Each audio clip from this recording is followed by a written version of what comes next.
हम लोग ये बात को डिस्कस करते रहे हैं कि how value based education can be initiated in our educational institutions.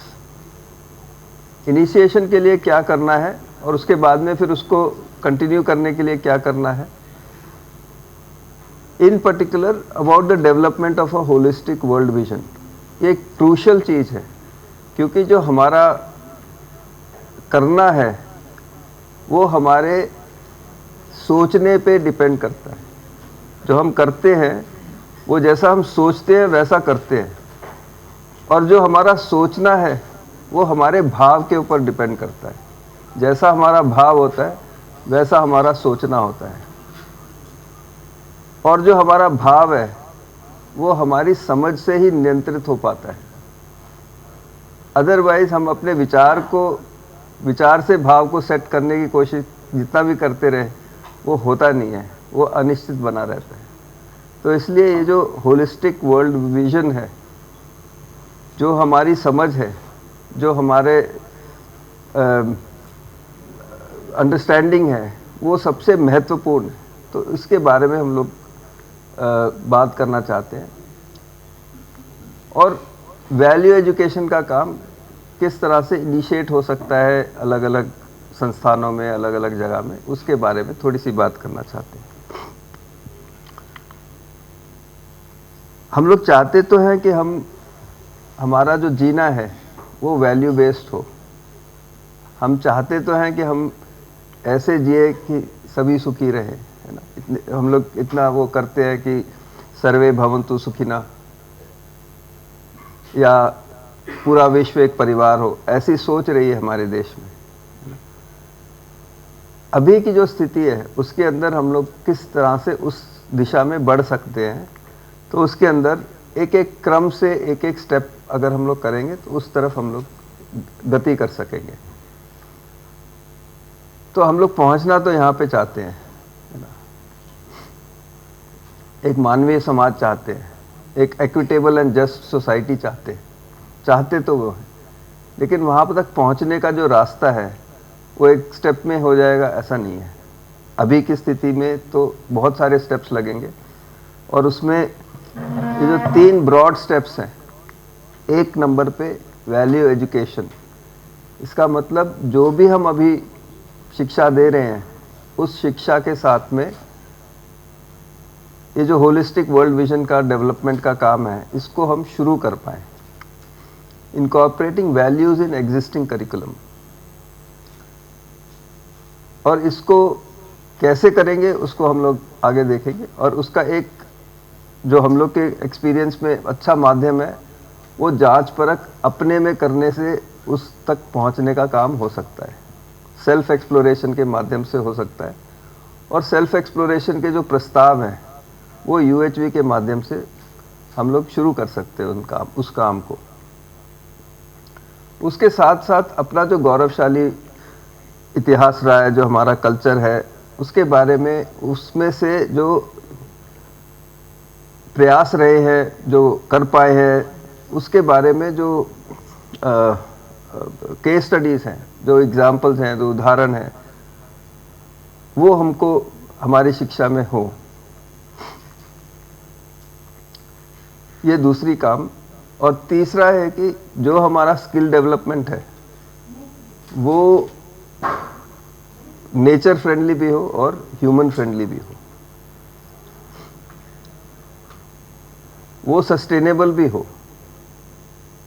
तो ये तीसरा काम। तो ये जो अभी का वैल्यूज़ हैं, जो शिक्षा है उसके अंदर इसको ऐड किया जा सकता है। जैसे जैसे ये काम होता है वैसे वैसे हमारी पूरी शिक्षा जो है वो वैल्यू बेस्ड हो सकती है। हम सिर्फ ऐसी टेक्नोलॉजी पढ़ाएं जो कि नेचर फ्रेंडली हो, हम और दूसरा पढ़ा ही ना। उसी तरह से इकोनॉमिक्स, साइकोलॉजी, सोशियोलॉजी एक्सेट्रा जितने भी सब्जेक्ट्स हैं वो इस दिशा में हो कि वेलबींग ऑफ ऑल के लिए, not for exploitation, not for profit maximisation etcetera. तो दूसरा स्टेप। और तीसरा स्टेप फिर इससे स्वतः ये वैल्यू बेस्ड लिविंग जो है निकल के आएगा। और अभी हम लोग इसी स्टेप के ऊपर है, तो इसके ऊपर थोड़ी सी और हम लोग बात कर सकते हैं कि ये जो काम है वैल्यू बेस्ड वैल्यू एजुकेशन का, उसके अंदर भी जो पहला काम है उसको यूएचवी के माध्यम से किया जा सकता है। और इस काम को बहुत सारी यूनिवर्सिटीज़ में करके देखा गया है। उसके अंदर UHV based student induction programme, जो सुबह सहस्रबुद्धे जी ने बहुत विस्तार से एक्सप्लेन किया। फिर यूएचवी 2 एक 1 सेमेस्टर का कोर्स, जिसके अंदर ये जो पूरी दृष्टि है इसके बारे में विस्तार से बात हो, एक पूरे सेमेस्टर लगा करके उसके अंदर पूरी ठीक से बात हो, खूब सारा डिस्कशन हो, खूब सारी प्रैक्टिस सेशंस हों, खूब सारे असाइनमेंट्स हों, तो उसके माध्यम से बच्चे के धीरे धीरे करके उसके अंदर जो पूरी दृष्टि का विकास होने का काम है वो हो पाएगा। और तीसरा जो है, और जो यूएचवी के कोर्सेज हैं, जो माइनर डिग्री के अंदर कोर्सेज आपको आगे बताएंगे वो कोर्सेज हैं, और जो यूएचवी के कोर्सेज हैं वो सारे अगर हम लोग इंक्लूड करते हैं तो ये काम जो है ये शुरू किया गया है कई सारी यूनिवर्सिटीज़ में। और इसका जो परिणाम है एक तरह से, किस तरह से स्टेप वाइज इसमें डेवलपमेंट होता है, तो development of clarity about a holistic and human world vision. तो हमारा जो देखने का तरीका है वो धीरे धीरे करके from just me to me and others and finally for wellbeing of all, तो वहाँ तक पहुँचने का काम धीरे धीरे करके हो पाता है। तो ये पहला बात है। उसके बाद इसके आधार पर जो हमको अस्तित्व की क्या बनावट है वो समझ में आता है, उसके आधार पर हमारी क्या उसमें भागीदारी है, क्या वैल्यू है, वो समझ में आता है। तो फॉर एग्जाम्पल ये जो पूरा अस्तित्व है इसकी बनावट संघर्ष की बनावट है या इसकी बनावट पूरकता की बनावट है, आपको क्या लगता है?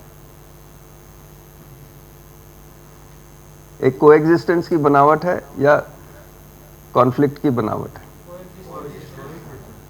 कोएग्जिस्टेंस की बनावट है। तो आदमी की जो भागीदारी है वो किस अर्थ में होगी? कोएग्जिस्टेंस के अर्थ में होगी या कंपटीशन के अर्थ में होगी? जीतने हारने के अर्थ में होगी, है ना? तो वो तो कोएग्जिस्टेंस के अर्थ में होगी, है ना?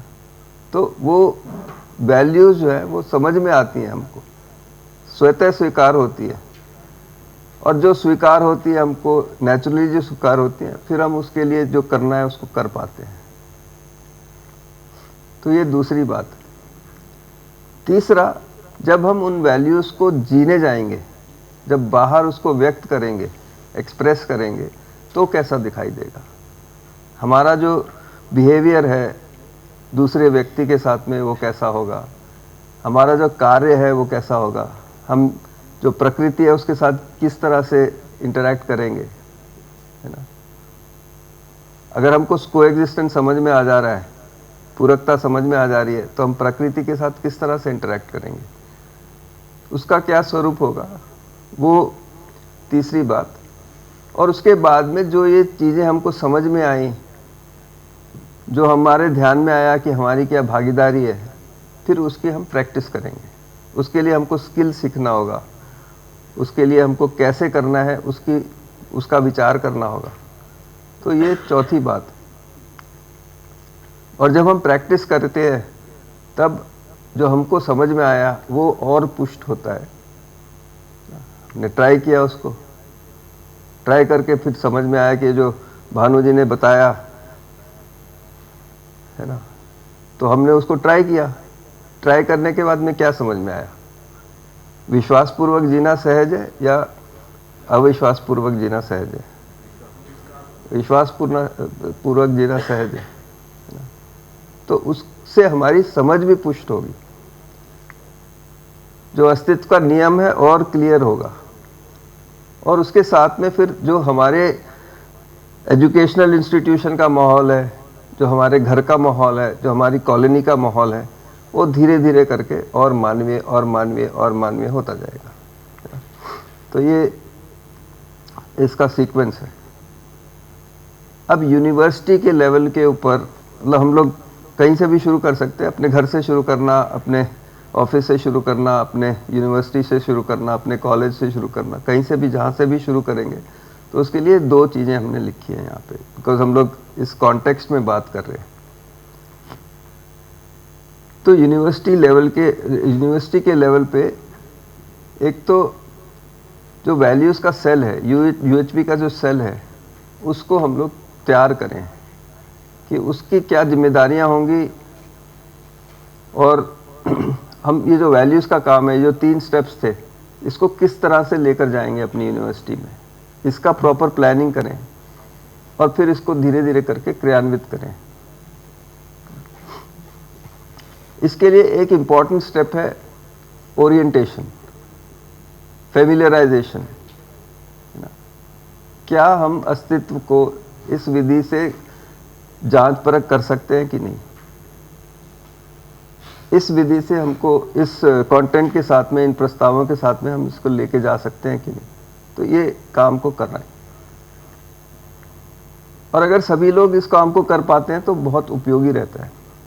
जहाँ पे भी जिन्हीं यूनिवर्सिटीज़ के अंदर जो वाइस चांसलर हैं और जो उनके की लोग हैं, वो लोगों ने पूरे बात के ऊपर ध्यान दिया है, सुना है और उसके ऊपर मनन चिंतन किया है, वहाँ पे एक मूलभूत चेंज होने का पॉसिबिलिटी बनता है। अगर हम सिर्फ बाय ऑर्डर कर रहे हैं तो वो उसके अंदर बहुत सारी गति हो सकती है, लेकिन एक जगह जा कर के फिर वो पॉइंट तक ही जा सकती है, उसकी गति उतनी दूर तक है। तो ये 100% सबका अगर कम से कम ओरिएंटेशन हो जाता है तो बहुत उपयोगी रहता है। उसके बाद में फिर जो स्टूडेंट इंडक्शन प्रोग्राम है, छोटा सा प्रोग्राम है 3 हफ्ते का, लेकिन उसके साथ में आगे चल करके पूरे टाइम जब बच्चा हमारे इंस्टीट्यूशन में है तो हम हर एक 20 बच्चों के पीछे एक फैकल्टी मेंटर को अगर हम असाइन कर पाते हैं, वो इस काम को आगे बढ़ा सकते हैं, है ना, वो करते हैं, तो एक बहुत बड़ा चेंज होता है।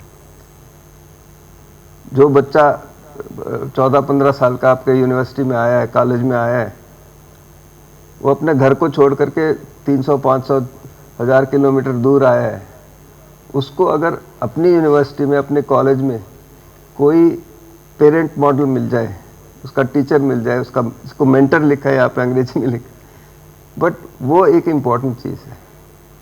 तो वो इसके बाद का एक इम्पॉर्टेंट स्टेप है। और उसी तरह से अगर उसको अपने भाई बहन को छोड़कर आया, यहाँ पर एक भाई बहन मिल जाए, उसको हर 5 बच्चों को एक भाई मिल जाए, एक बहन मिल जाए, तो वो आगे इस काम को करने की दिशा में बहुत सारा काम कर सकते हैं। तो ये स्टूडेंट इंडक्शन प्रोग्राम का आशय है। उसके बाद में फिर ये जो UHV 3 है, UHV 2 है, इसको हम शुरू जैसे भी करें, लेकिन जब तक थोड़ा क्रेडिट का माहौल नहीं होगा तब तक बहुत सीरियसली लेते नहीं है बच्चा। तो जितनी जल्दी हो सके उसको उस दिशा में लेके जाना यूज़फुल है ना। और उसके साथ में टीचर्स का ट्रेनिंग और वो सब काम जो है वो हम लोग कर सकते हैं। तो इतना यूनिवर्सिटी के लेवल पे अगर हम लोग शुरू कर सकें तो बहुत उपयोगी रहेगा। और फिर कॉलेजेस में जो और डिटेल में काम करना है, उस काम को करना बहुत ज़रूरी है इनफैक्ट। तो UHV cell at the college level, फिर प्रिपेयरिंग द फैकल्टी मेंटर्स, ये जो भी मेंटर करेंगे 1:20 की रेशो में, जितने नए बच्चे ज्वाइन करते हैं हर 20 बच्चों के लिए एटलीस्ट एक मेंटर को तैयार करना। फिर ये जो UHV 1 का मॉड्यूल है, उसको पढ़ाने के लिए 1:60 की रेशो में फैकल्टी को तैयार करना। और फिर जो यहाँ पे UHV 2 लिखा होना चाहिए, prepare faculty for teaching UHV 2 1:120 की रेशो में तैयार करना। कम से कम अच्छा है तो 100% होगा तो अच्छा रहेगा, क्योंकि एक स्टेप में तो वो एक एडिशनल सब्जेक्ट पढ़ा रहे हैं, लेकिन नेक्स्ट स्टेप में उनको हर एक सब्जेक्ट को उस दिशा में ओरिएंट करना है। तो वो आप लोग ने जो वो बुक्स का काम किया है उसके अंदर बहुत सारा ये काम ऑलरेडी कर दिया है उसके अंदर, कि इसका जो डिस्क्रिप्शंस हैं सब्जेक्ट के उसके अंदर जोड़ दिया है इसको, तो वो इम्पोर्टेंट काम है। और उसके बाद में फिर ये जो प्रोग्राम्स हैं इनको कंडक्ट करें, फैकल्टी मेंटरशिप हो, स्टूडेंट बडी हो, और UHV2 का कोर्स जो है उसको लागू किया जाए, उसका प्रॉपर टीचर्स का ओरिएंटेशन हो, ओरिएंटेशन के बाद में फिर जो गति के लिए बहुत सारी चीज़ें ज़रूरी हैं वो हों, तो वो एक तरह से इम्पोर्टेंट काम है। तो एक ब्रीफली जब हम लोग इसको इम्प्लीमेंट करने जाएंगे तो ये सारी चीज़ें जो हैं इसको ध्यान में रख सकते हैं। इसके साथ ही जो एक्चुअल एक्सपीरियंसेस हैं, जो इसको इम्प्लीमेंट करने के एक्सपीरियंसेस हैं, वो शेयर करेंगे तो और भी चीज़ें आपके ध्यान में आएंगी। हम उनको डिस्क्राइब नहीं कर रहे हैं, बट ध्यान में आएंगी तो बहुत यूज़फुल रहेगा। तो इतना हमारी तरफ से। कोई प्रश्न हो तो बताइए, अगर इम्पोर्टेंट प्रश्न हो, जब तक हम लोग ये कर रहे हैं तो।